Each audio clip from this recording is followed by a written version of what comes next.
Okay, so welcome to this Dhamma talk. I believe I've seen everybody here, but I'll give an introduction. My name is Jayantha. It's my Pali name, formerly known as Ferox. I've been here for a year and a half at the Buddha Center, doing a variety of different things on staff. Today we are doing a Dhamma talk and discussion. So I am a 34-year-old lay Buddhist disciple of the Theravada tradition, and here we do, as I said, a Dhamma talk. It's tradition when the monks do a Dhamma talk to hold off questions until the end, but since I'm not a monk and I like to do it the other way, you can always feel free to have any questions or make any comments during this talk. And we have an hour to talk and discuss. So what I wanted to discuss today was the mind, and I wanted to start with a little Pali. Some of you might know what this is. Most would know what it is when I do the English, but it starts out like this: Mano pubanga gamma dhamma mano setta mano maya manasa cepetudana basati va karoti va tato nam dukkha manveti chakam va vahato padam. And that is the very first line of the Dhammapada. Mind precedes all mental states. Mind is their chief. They are all mind wrought. If with an impure mind a person speaks or acts, suffering follows him like the wheel that follows the foot of an ox. And then it goes again. Mind precedes all mental states. Mind is their chief. If with a pure mind a person speaks or acts with happiness, or speaks or acts with a pure mind, happiness follows them like a never departing shadow. So I wanted to discuss today the mind and its importance when it comes to our practice. So the first thing that we realize, or that we're taught, is that the mind is not us.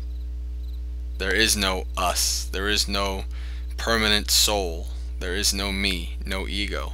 So then what is the mind?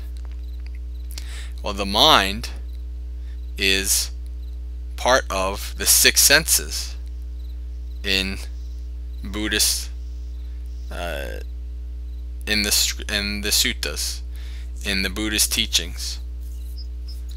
Welcome, Evil and Turtle. So what are the senses? Obviously we know most of them: the eyes, the ears, the nose, the tongue, and tactile sensations from the body. And number 6 is the mind. And what is from the mind? We know that if you've heard me talk, you've heard me talk about the 5 aggregates. If you know a little bit about Buddhism, you've heard the 5 aggregates. They're called differently depending on the tradition that you might follow, but the 5 aggregates are the 5 aggregates. And those 5 aggregates are form. Form covers all of the bodily aggregates. Body, contact with things in the world. Now then after that, there's 4 aggregates related to the mind. So after form, there's feeling, perception, mental formations, and consciousness. So, when we uproot these 5 aggregates, when we totally destroy them as fetters, then what's left? What is the mind after we realize what it truly is? And that, I don't think I have an answer for yet, because I'm not quite there yet in my own practice. But what I can do is talk about the mind in relation to my own practice.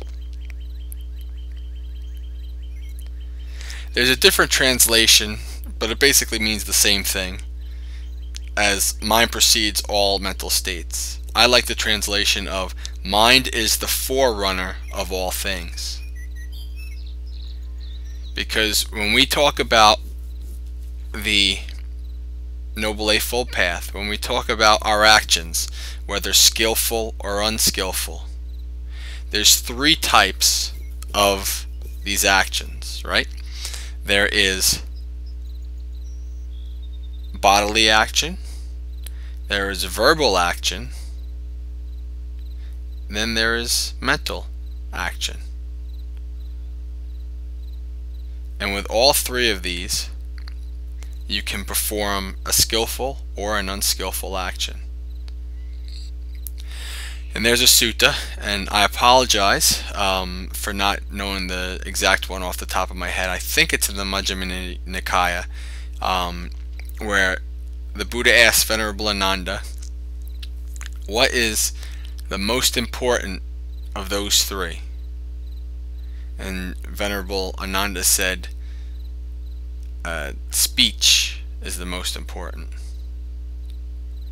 And the Buddha said, no, mind is the most important, because mind is where the actions that turn into speech and turn into physical actions, that's where it all stems from, the mind.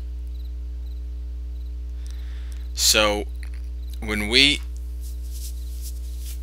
are trying to control our speech, trying to control our bodily actions so that we perform only skillful actions and we avoid unskillful actions, and where do we start with that? It's obvious. We start in the mind. Then how do we start in the mind? Again, fairly obvious.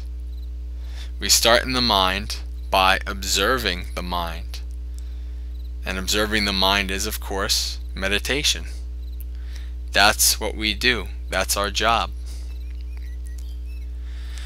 So even if you're a beginner meditator, your only job is to sit there and to observe the mind.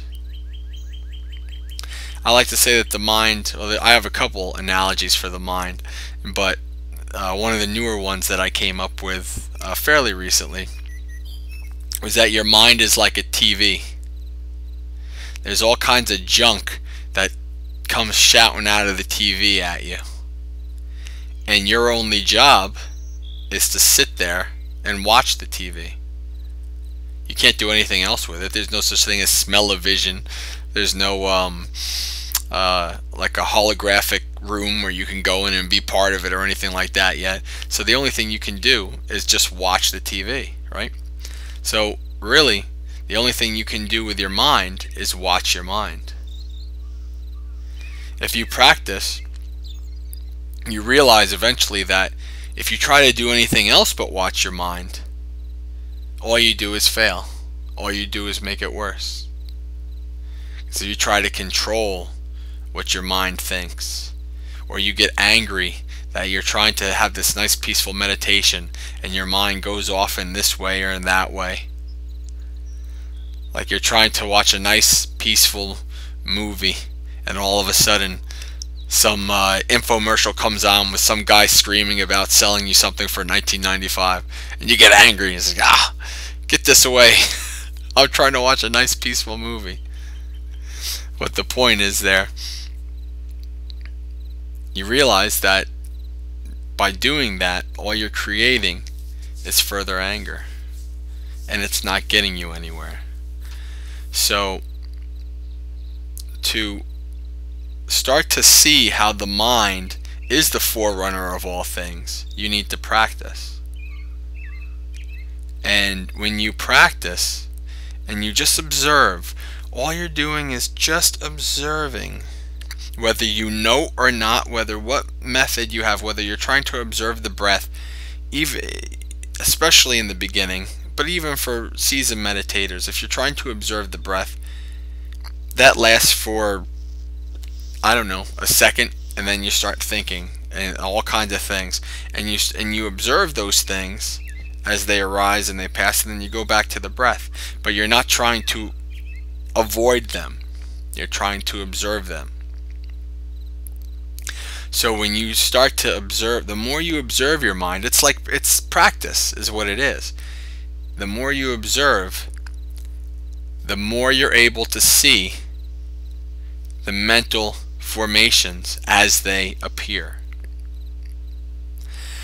And what I mean by that is, if you don't practice meditation, if you're prone to anger, things can happen and you do something and you're mad and you punch the wall or something, and then after you realize, how the heck did that happen? You know, I mean, obviously I know I got angry and then I punched the wall, but you kind of feel guilty afterwards, and you're confused. But if you practice meditation, you get to the point where you see your mind states as they occur, and you're able to not even just stop yourself from punching a wall or getting angry. It just naturally doesn't happen, because you see the 6 or 7 steps that your mind went through that normally happen so quick to the untrained mind that you can't see that. But when you're starting to be able to do this, you start to see this. And it's funny because I started noticing this, and I just recently, probably within the last 6 months, started reading a great book by my preceptor Vener Bhante Ji, called Mindfulness in Plain English. And in that book, where he's teaching meditation, he says the same exact thing. He says that as you practice, you're able to see deeper and deeper into the subconscious mind and how it works. So at this point, I would say I'm probably not that deep at all, but I haven't been there, so I don't know how to judge it. But I can see, like I said, that 6 or 7 states of, that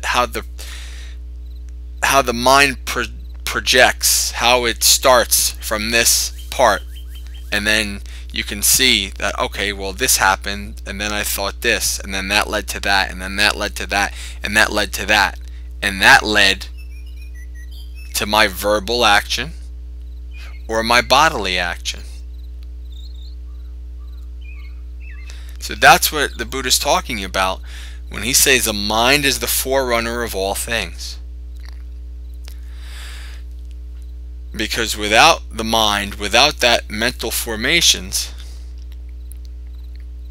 your body and your speech don't occur. Those are just outward physical projections. Those are form projections of your mind.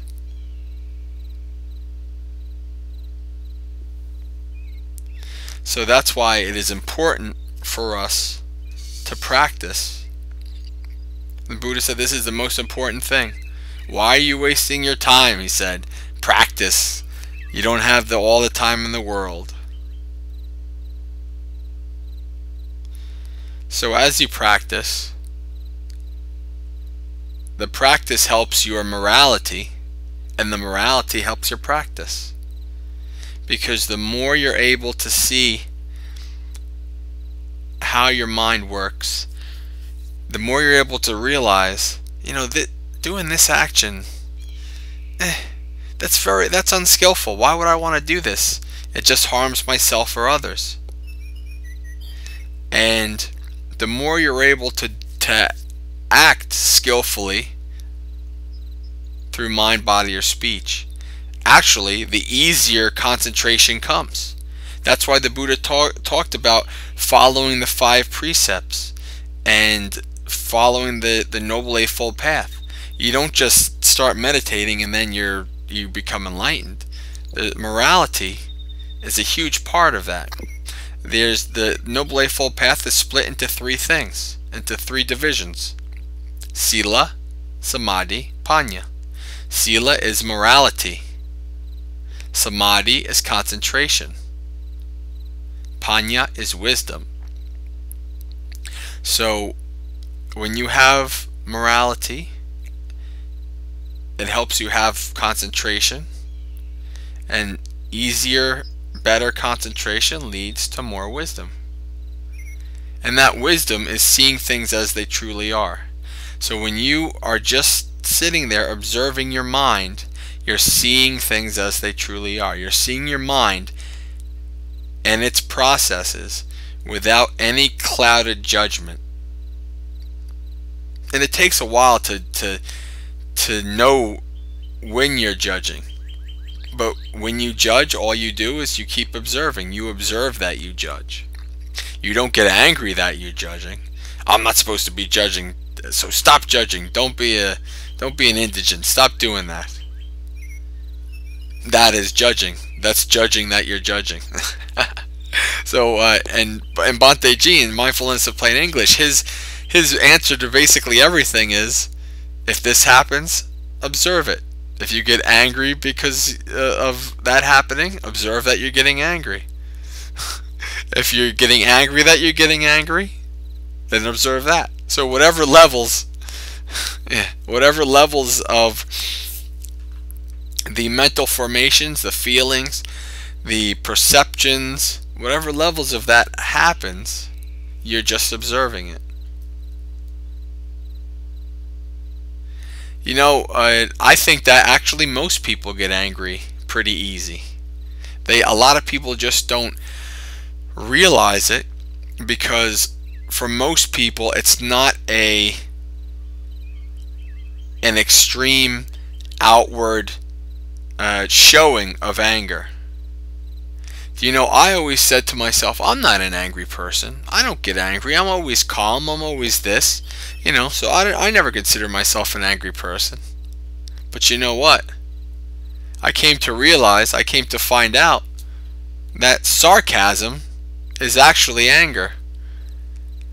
And I thought to myself, you know what? I guess it is, isn't it? I mean, I've always been a very sarcastic person. Sarcasm is always something I used a lot. And I never thought of it as anger. But it is. And even though if you don't think that you're an angry person, anger is deep-seated in us. Because anger is part of the 3 roots: greed, hatred, and delusion. And those of you who heard me talk, you've heard me say this about 1 billion times. Even Evil, who's only been around hearing me talk for probably about a month now, she's probably heard this 30,000 times. But anyway, greed, hatred, and delusion. Greed, its root is attachment. Hatred or anger, its root is aversion. And delusion is ignorance.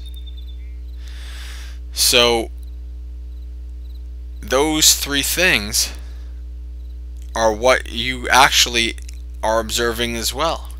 You observe when something arises and you attach to it, you like it and you want more of it, or you don't like it and you don't want to have anything to do with it.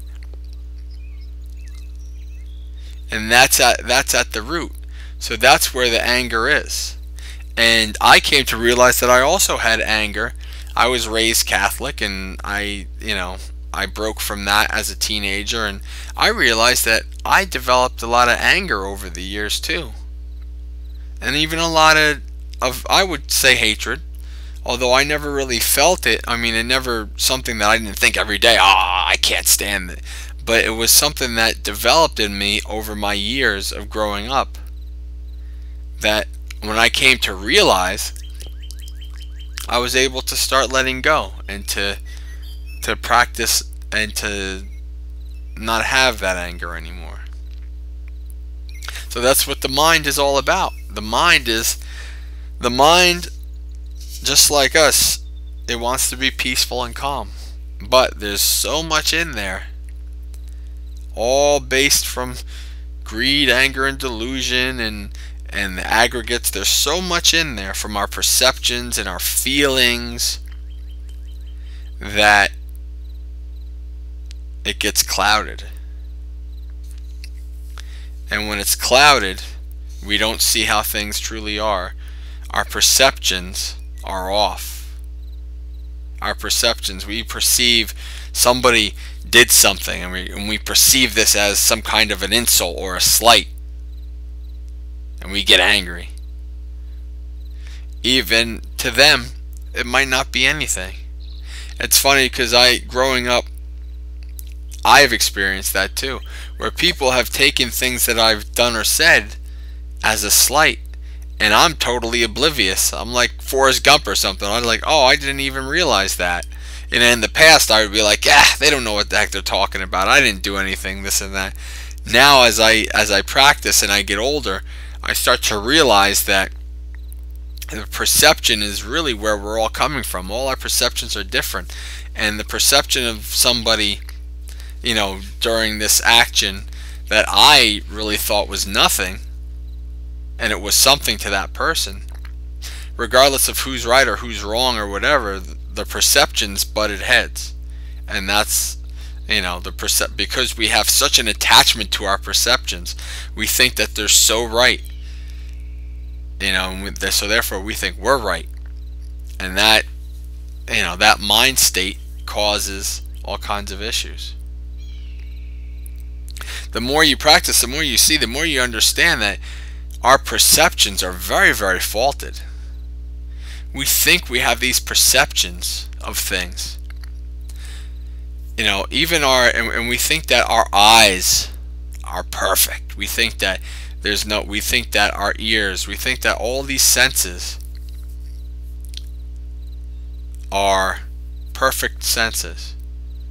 Even when you have, I'm not even talking about if you have bad eyesight or anything. I'm talking about when you have perfect senses, no issues. But you come to realize through your practice, heck, even you can even watch like the Science Channel and see these things, how faulty your senses really are. How your eyes can be tricked, how your ears can be tricked. How your perception is the sum total of contact. And what I mean by that, contact in the Buddhist term is your senses coming into contact with things in the environment, in the world. So if your senses, which, don't forget, one of your 6 senses is your mind. If your senses are faulty, if you can't really 100% trust your senses, and your perception is based off of wholly your senses, then how can you even trust your perception? What is perception? And how true is it? So this is the power of the mind. The power in that all that we know stems from the mind and contact with it. Even our desires, we think that we have this body, right? And the body has desires. The body wants to eat this food. The body needs to have, sexual relations and this and that. And as you practice, you come to realize that it's not the body that determines these things, it's the mind. the mind has these beliefs and these fantasies, and the mind actually controls the body. Well, we know this. We've seen people who have can do extraordinary feats of mind over matter. We have that term in our lexicon in our society, mind over matter. But we don't really 100% want to agree with that, or want to know that that is 100% true. That it all stems from our mind. Are you sure there are chemicals in the body that lead to, oh, you want more of this, you can get addicted, you can do this? There's chemicals in the body that have an effect on you, but your mind is the true master, not the body and its chemicals. Yes, the chemistry, the different hormones and things like that, and genes. Now they say there's genes for everything, that there's genes that, that you're predisposed to addiction and this and that, which is definitely a part of it. So I guess since I've been talking for about a half hour, we can open this up to any discussion or questions or anything like that. If anybody has any questions or discussion, we can continue that. If not, then we can end it, or we can move into just, if anybody has any general questions about Buddhism in general or the mind, we can discuss that as well.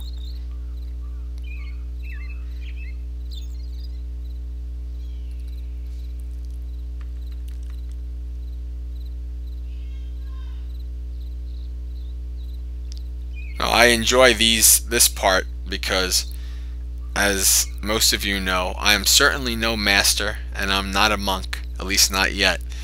So I enjoy to hear what other people talk about and discuss, and their perspectives as well.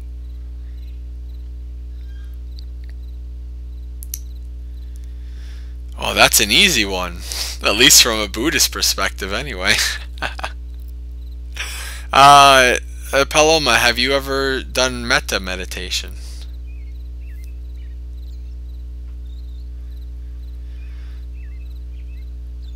Or do you know what metta meditation is? Okay.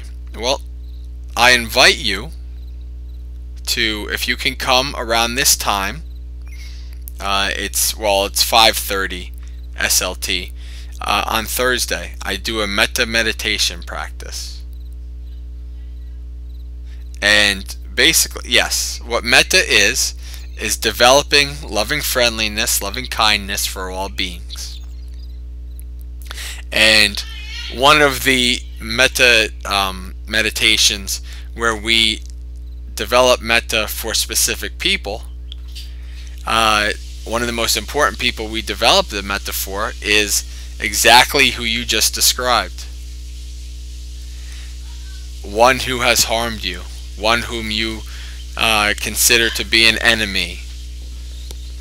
This is this person whom we give metta to. And metta, what metta is thoughts and feelings of loving friendliness, loving kindness. What metta is we know what we want to be, is we want to be happy and peaceful. And because we want to be happy and peaceful, we know that all beings want to be happy and peaceful. So what we're wishing for is, in our minds and in our hearts, if you want to say that, but it really comes from the mind, we're wishing these thoughts that all beings have this be well, happy,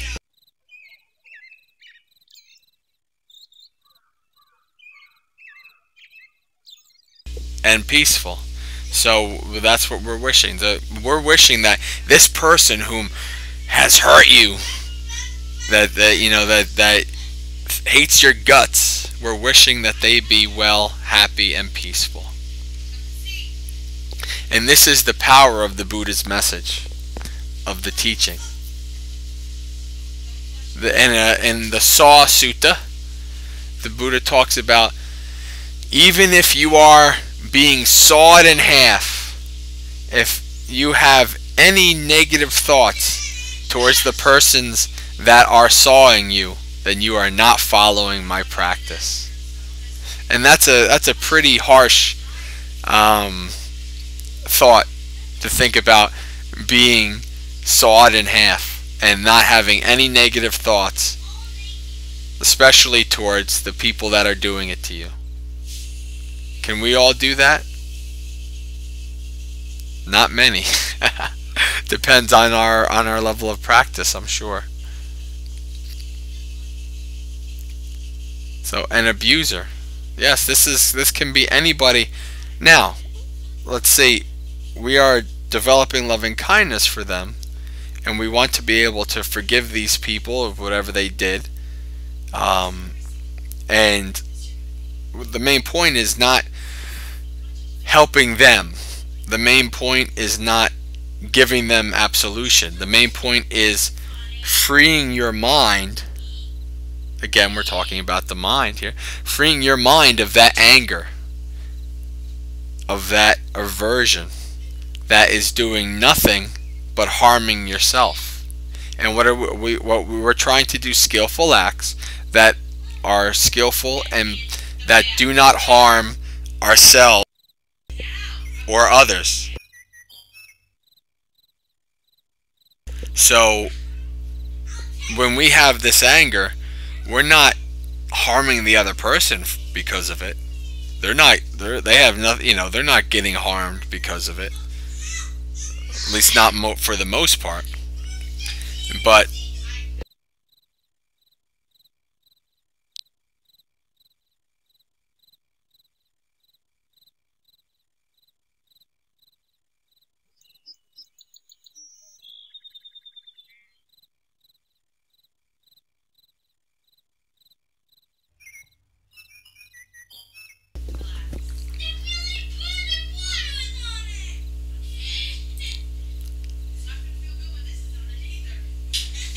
yes, well, see, that's what it is. It seems impossible because of so much anger. There's so much aversion there in the way that you have to be able to let go of that. And it's a gradual process that leads towards you being able to let go.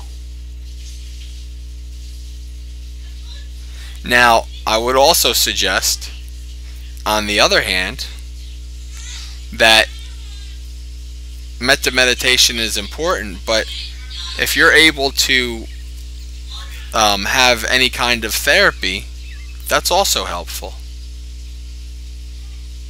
I don't think I'd ever suggest that you should never do anything but do metta meditation. Therapy can definitely help. As a matter of fact, I see a therapist, and that's very helpful. And sometimes I feel like the therapist because I teach him stuff about the Buddha and what he says and how similar it is to modern day therapy. But the prescription for anger, for aversion, is metta meditation. That's the Buddha's prescription for that. And the Buddha talks about him being the well, if you're able to come on Thursday, I highly suggest. It's a half-hour guided metta meditation, and we go through. There's a couple different methods of how we do metta. The Buddha only taught 2, as far as we know, and they have nothing to do with specific people. There's later on the disciples added other types of metta meditation, and those are all practiced still today, and they're all very valid. What the Buddha practiced, what he taught, was something called exalted metta, and that's the first thing that we do in our metta practice. And it's spreading your loving friendliness to all beings, and it goes further and further out, and it encompasses eventually everybody in your state, then into your continent, or your country, your continent, then the earth, and then it encompasses actually everybody, all beings in the universe. And you're wishing loving friendliness for all beings, and that they all beings may be well, happy, and peaceful. And then after that is when we do our specific person metta meditation, where we start out with people. We start out with ourselves, because it's always most important to give metta to ourselves.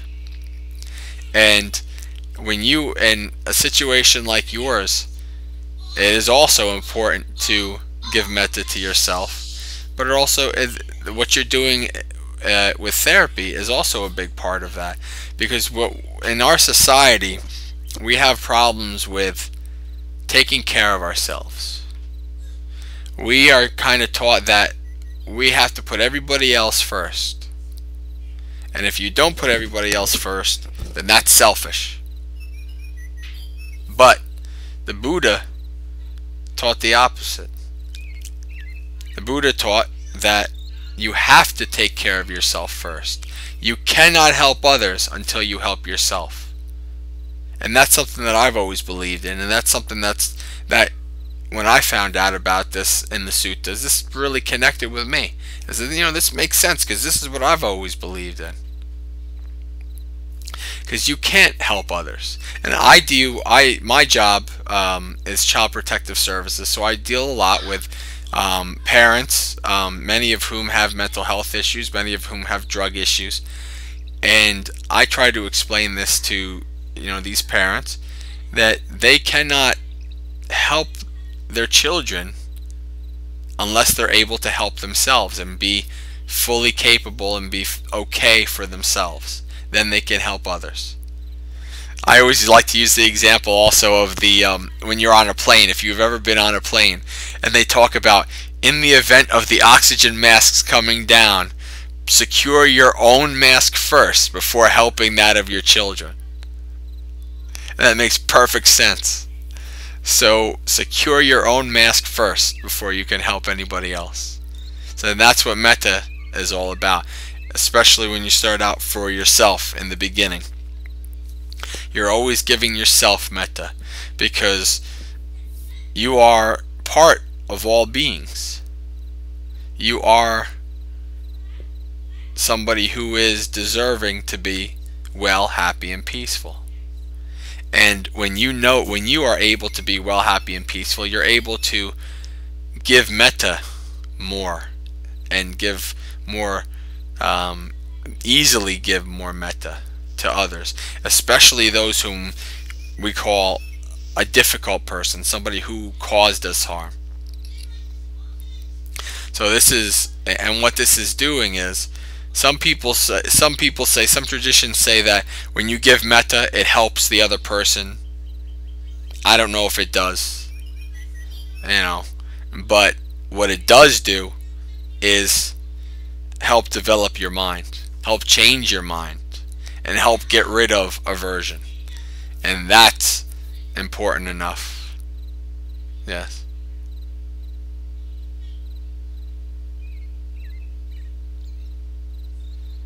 Well, because we resist letting go, because there's an attachment there.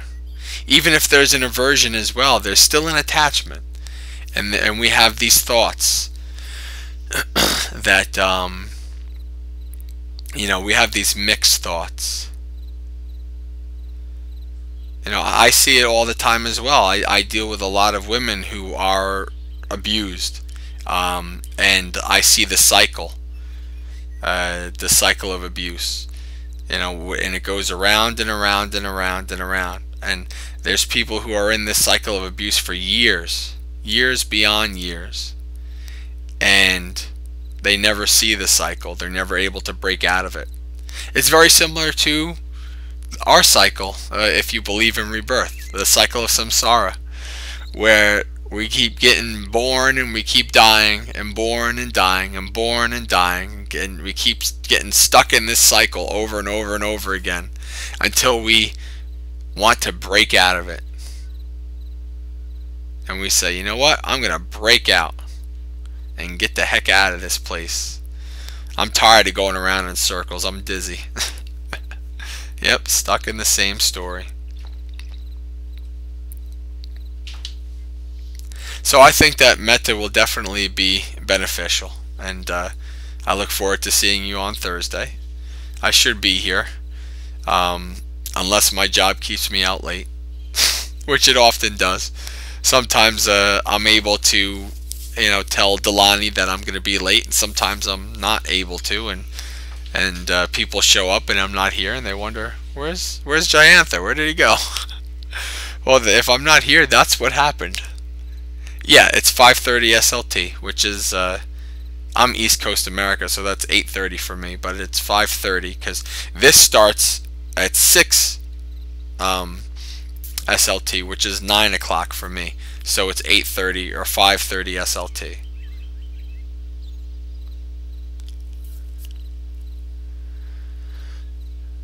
Yeah.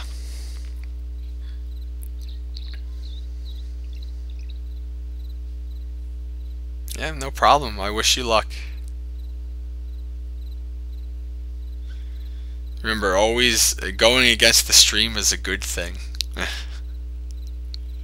That's the Dhamma, the practice of the path goes against the stream. And it goes against the stream in many ways. And since I've always enjoyed going against the stream of pretty much everything in society, I think that's why Buddhism fit me. Yeah. So, any other comments, questions?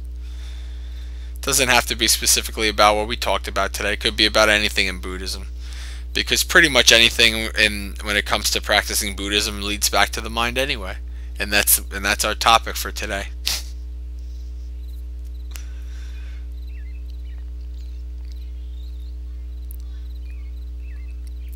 It's hard to say, it's easy for somebody to say, be aware of what you're thinking and doing, or think before you act. But if you're not practicing, if you're not used to that, it's hard to do that. The more you're able to practice, the more you're able to think before you act. There's the old workman adage of measure twice, cut once. And I adopted that, and I said, think twice, talk once. Or think twice, act once. And that gets easier the more you practice.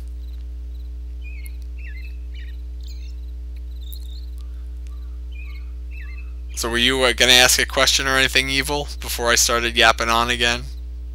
Or no?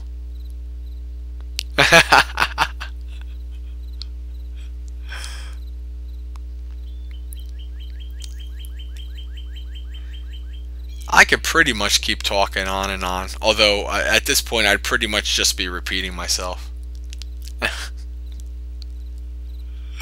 I think one of the things when I become a monk, it's going to be easy already because I'm used to talking to people. You've been looking at dukkha.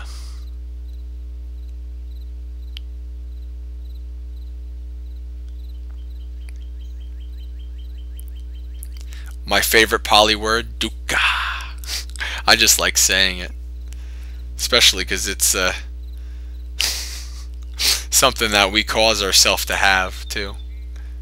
For those of you who don't know dukkha, when you hear in Buddhism the term suffering or stress or dissatisfaction, that is dukkha. Those terms are translations of the term dukkha.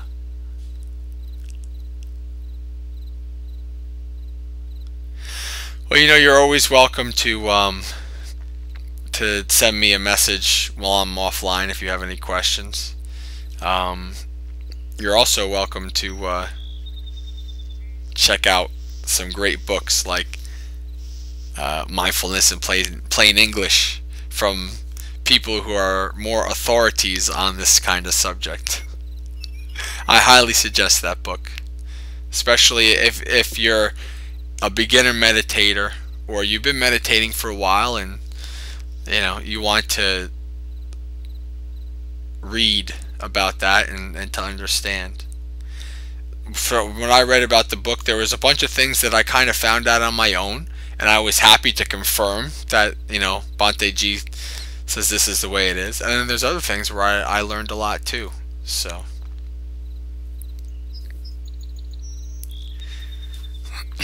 I will give it to you because it is available in PDF form. I just have the printed version because where I go in West Virginia, which I'm going to in 2 weeks, I'm doing my own 4-day meditation retreat, which I'm happy about. Where I go in West Virginia to the Bhavana Society, that's where Bhante G lives. So I'm able to get the actual book. But let me get a PDF version for you.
There it is right there.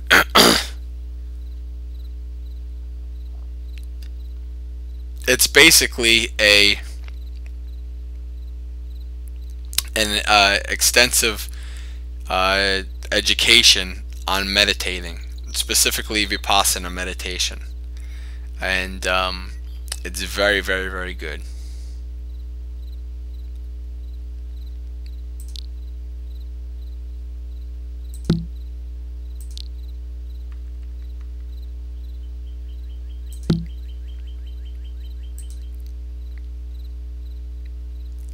Evil, how were you able to read that chapter in the one book about walking meditation? How's your walking meditation been?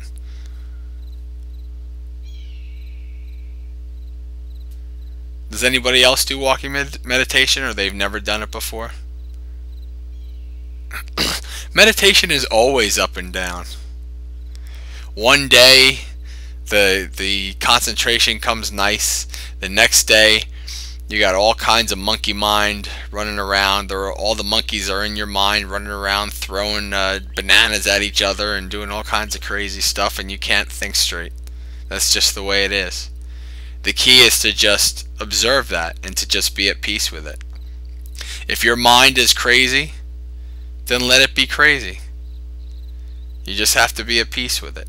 Trust me, I learned that the hard way, because I thought, this is going back years ago, before I, found monks and all these great books and Ajahn Brahm and stuff. I got mad because I was like, you read the directions of how to meditate.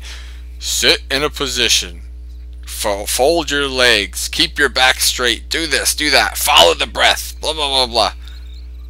And I would try to do that, and I would get so frustrated because I couldn't do it. My mind was doing this, my back hurt, my breath, I couldn't follow the breath, I couldn't do this, and it put me off of meditation. I would say I've been meditating in quotes for 10 years, but I would say I haven't been what I would consider seriously meditating, or meditating to actually be able to gain insight, and having it work for only about the last 2. So that's it. And there's plenty of time, even maybe a year or 2 in between in those 10 years, where I just gave up on it. This meditation thing's a pain in the ass. Why am I doing this stuff? I just sit down and all this stuff happens, and I just, why bother? What am I getting out of it? It wasn't until I found out that there's more to those directions that they don't tell you. It's almost like having to put together this huge thing that has like 1,000 pieces, and then they skip like the first step, the first 10 steps, and then you're like, well, then how do I do it? And you get angry. I'll be honest with you. I gave up when I decided to get back into meditation, and I started learning about being able to let go and stuff. I didn't even start following the breath. It isn't until, I would say, just recently where I'm able to actually follow my breath. In the last year and a half. But even sometimes I just won't do anything. I'll just observe. And sometimes naturally I'll go right to following the breath. And sometimes I just observe my mind going in and out, whatever I'm thinking about. I'm thinking about work. I'm thinking about, family. I'm thinking about this. I'm thinking about that. I'm thinking about my workouts. I'm thinking about my practice of this and that. There's so much stuff that we think about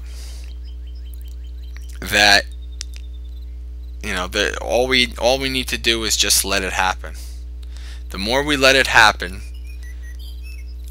in an ironic twist of things, talking about going against the flow, the more you let your mind wander, the more it becomes controlled.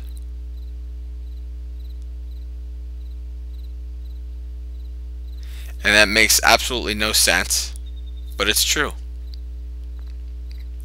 I equate, using another one of my analogies that I came up with, I equate the mind to being a small child trying to sneak cookies out of a cookie jar. And this is what I equated to watching my own mind. Because it's funny. If you see the small child, trying to sneak the cookie out of the cookie jar, and you catch him and you yell at him, "Ah, get that, you're not supposed to eat a cookie, blah, blah, blah." What do? As soon as you're gone, later on, they'll try to sneak from it again. Because you can yell at them all you want. It's not doing anything. But if they're going to sneak the cookie jar, and all you're doing is just standing there watching, no angry look or nothing, just standing there watching, they'll think, well, I can't really do that. It's not worth it. That I'm seen, I can't sneak it, so I'll just go away, or I'll just not do it. Your mind is the same exact way. At least that's what I found in my experience. When you just observe your mind, and eventually your mind, almost like it's like getting caught, like you're just watching it, and it knows you're watching it, and your mind is controlled. Your mind it's like your mind does what you want it to do when you just let it do whatever it wants to do. And that's not something that happens the first time. That's something that comes with practice. But when I started doing that, when I just started observing the mind, it's almost, you actually start to laugh at your mind. You start to see things, and you start to think, wow, that's kind of silly that my mind did that, or my mind went there, or did this or did that. And you get a kick out of observing your mind do what it does. And you also start to to get that feeling that you aren't your mind. But then, if you're observing your mind, then who's observing your mind? And you get this confusion, which I can't answer towards because I'm still kind of confused about it, but I don't know either. So it's interesting because I'll tell you, one of my first, what I would call insight mindfulness experience. I was doing my walking meditation, and I was going around. I have like, a 15-minute break here or there from work, so I go around and I do my walking meditation around the building. And my mind, for some reason, wanted to sing "Sweet Caroline" by, I always mix those lounge singer guys up. Who is it? Sweet Caroline. But anyway, so I said, you know what, mind? Okay, you want to sing Sweet Caroline? Neil Diamond, that's it. Yeah, I just thought about it right as you were typing it. So I was like, my mind's going, Sweet Caroline, and I'm just walking slowly. So I was like, mind, if you want to sing Sweet Caroline, I haven't heard it in like 2 decades, but I don't know where it came from. But if you want to sing it, whatever. Okay, sure. Sing it. So my mind's singing it, and I'm just walking, I'm just observing. All of a sudden, I notice, hey, wait a second. It's like a double take. I'm not singing anymore. As a matter of fact, I'm not doing anything anymore. I don't have any thought in my mind. And it was such a weird experience. I'm thinking, wait, how am I observing if I don't have any thoughts? What's going on? Like, I was so confused as to what was going on. But it was such an amazing, peaceful experience. The mind was totally calm and not doing anything. And that lasted for probably about 2 or 3 minutes. But it almost became like a drug. Because you know what you're supposed to do, right? And when you're observing, when you're doing your meditation, no matter what happens in your meditation, you observe it. It is just phenomena, and you let it go. Because, in my 1.5 years here, people have asked me, like, I see like demons, or I see these things in my meditation, I see that in my meditation. What do I do? And I say, damn, that's kind of cool. I haven't seen anything in my meditation. My meditation's kind of boring if these people are seeing all these cool things. But anyway, otherwise I say, well, what I'm told is that you just observe it and let it go. It's just a phenomena of the mind. You don't attach to anything, because you're trying to not attach to it. So you're observing the phenomena of the mind, whatever happens, and then you just let it go. So after that experience where my mind was completely blank and I was observing that there was nothing coming out of the mind, I even tried to like think something. I even tried to like force my mind to think something, and nothing was coming out. And I can do that these days. It comes and it goes, but I don't have that initial like amazing feeling. It's almost like, when you get when people get addicted to crack or drugs, like that first feeling, that first hit is amazing, and then after that it's just like, it's normal. So at this point, it's it just comes and it goes. Like when I feel it, I know that my mind is clear, and I just sit there and I observe, and sometimes I watch the breath, and it's just observing, and then sometimes it comes back. Sometimes the thoughts start rushing in again. But that's all you're doing. It's just phenomena. It's just observing and watching your mind. That's it. So, and I wanted to know what it was. And when I went to my first retreat, I tried to ask Bhante G what it was, but I don't think he understood what I was talking about. And I asked Bhante Silananda, and he was thinking to himself, and he's thinking like what that might be. And because I was kind of pushy about it. I'm like, what is this? What's going on? And he says, I believe that's called mindfulness of mind. And the Buddha talks about that, mindfulness of mind. And I guess I'm like, yeah, that made sense. I was being mindful of my mind. I was observing that there was nothing going on in my mind. But the funny thing is, then, who's observing? I still don't know the answer to that question. How do you observe your mind if your mind is not doing anything? I'll find out eventually, I'm sure. But when you reach that clear comprehension, I don't know if I want to call it clear comprehension, because clear comprehension is actually a term related to meditation. It might be a level of clear comprehension, but when you reach that, the first time, it's such an amazing thing, and then after that it just becomes normal, which is good, because you don't want to get attached to these kind of things. You just want to know that they come and then know that they go. All things arise, all things cease. It's the nature of things. That's really what you're trying to find when you do your meditation and when you observe. Okay. We are over time a little bit, but if there's any last questions or comments, we can take those. If not, we can end for the night.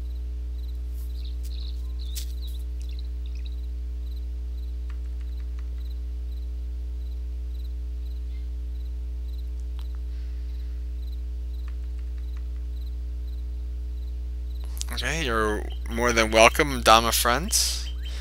So, until next time, much metta to you all, and Sukhi Hantu, may you be happy.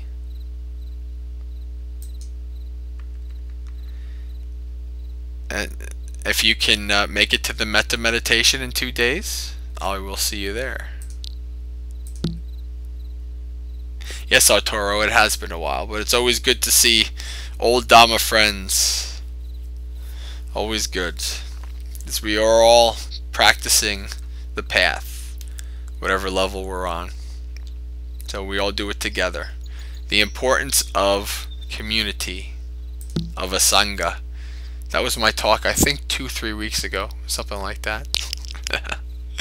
But again, until we meet again, friends, Sukhi Hantu.